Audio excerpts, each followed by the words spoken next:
Dual exit split manifold project mga kabisyo sa unit ni Sir Vincent Fuentes. Yan. Medyo marumi lang at naibiyahin na niya. Gawa nung pinuload niya to, wala tayo dito sa tarima. Kaya bumalik siya para dun sa ibang accessories. At video na rin natin mga kabisyo. Ito yung ginawa nating split dyan. Yung lagapak niya lumabas dito. Siyempre meron tayong vibration tube or yung anti-vibration natin. Umikot mga kabisyo sa ilalim. Bali 5 ikot yung ginawa natin, tama ba? 1, 2, 3, 4, pang-5 itong muffler natin na paut na niya. Muffler natin na yari sa tarima mga kabisyo. Yung isang ginamit natin pansipol, syempre original na Jet Inoue. Silipin natin, hindi ko makita. Ayan yung muffler na yun mga kabisyo. Yun yung sumisipol na naririnig nyo kahit naka-minor. Maganda yung sipol niya, gawa nung original nga na Jet Inoue yung ginamit natin. Yan, dual exit mga kabisyo na split manifold project natin. Pagka gusto nyo magpagawa ng ganyan setup mga kabisyo, tawag lang kayo sa number na naka-flash palagi sa screen natin. Pati yung sa sipol mga kabisyo, pinalta ko na lahat, or pinalta na natin ng mga bagong vibration tube or anti-vibration natin para all goods na, bagong setup na talaga. Tinanggal na natin yung dating muffler niya mga kabisyo at gumawa tayo ng panibago na naka-side exit. Yan, yung ilaw ng palong mga kabisyo, pinailawan ng Sir Vincent, pati yung basuka niya. Dati kasi walang ilaw, kaya nilagyan na natin super white yung basuka. Amber color yung dito sa butas ng mga shortpet, 8 piraso.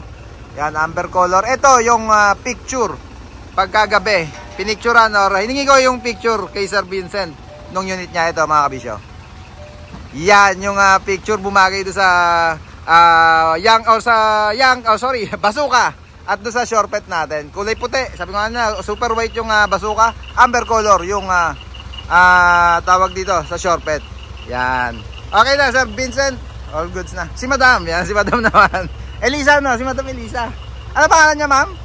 Lisa pala. Mga kabisyo, panituro naman, segue na natin yung unit ni Ma'am Lisa.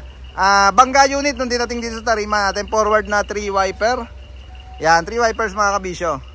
Yeah, okay na. All goods na to. Pinturado na rin. Nakaupo na. Video na lang natin pagka palabas na ulit. Pababapin ko lang yung mga mugs niya para bumagay dun sa linis nung accessories natin. Gawa nung nagpadagdag na si Ma'am Lisa ng mga side grill, tapaludo, pati yung sa rear bumper babaguhin na rin sa may step niya.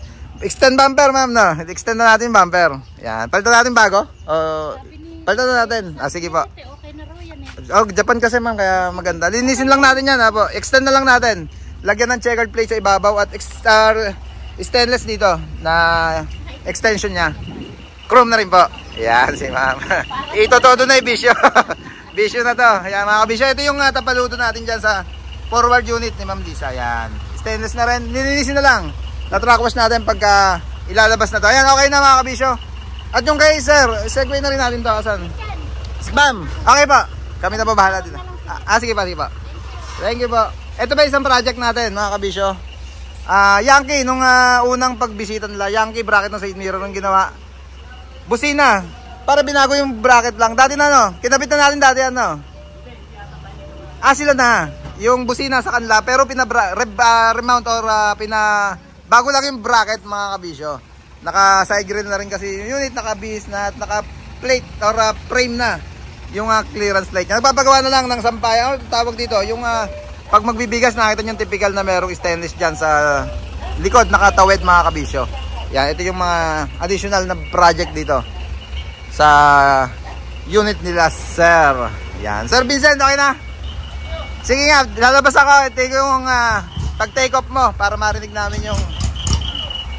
Pero ano pa ang may-ari ulit? Ha? Jay. Ayan, ito yung unit ni Sir Jay, yung Yankee bracket na side mirror natin, tsaka yung busina bago yung bracket. Malagabog ba? Ganda ng setup niya, syempre. Powered by Team Kabisyo.